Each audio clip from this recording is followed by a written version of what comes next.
Pavarësisht rezultatit në zgjedhjet parlamentare të 11 majit, një numër i konsiderueshëm i demokratëve të Vlorës janë nisur këtë të premte për të marrë pjesë në protestën e thirrur nga Partia Demokratike në Bulevardin e Ri në kryeqytet. Protestë kjo e cila ndodh në të njëjtën ditë që në vendin tonë zhvillohet samiti i komunitetit politik. Protesta është lajmëruar 2 ditë më parë nga lideri i Partisë Demokratike, Sali Berisha. Prej të dhënave të siguruara nga televizioni 6+1 Vlora, 285 persona, të cilët do të nisen në protest, janë nga rrethi i Vlorës.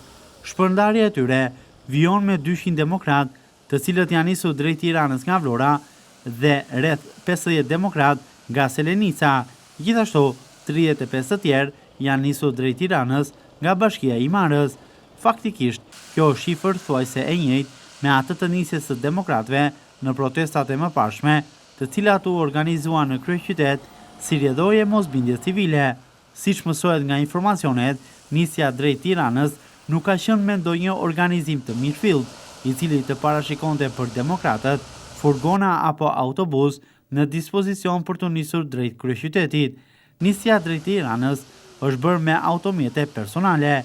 Automjetet e personat të cilët më parë janë regjistruar në degët lokale të Partisë Demokratike në Vlorë, Selenis dhe Imar, dhe më pas janë nisur drejt Tiranës. Regjistrohen edhe mjetet për efekt organizimi për të nisur sa më shumë qytetar me automjete drejt kryeqytetit.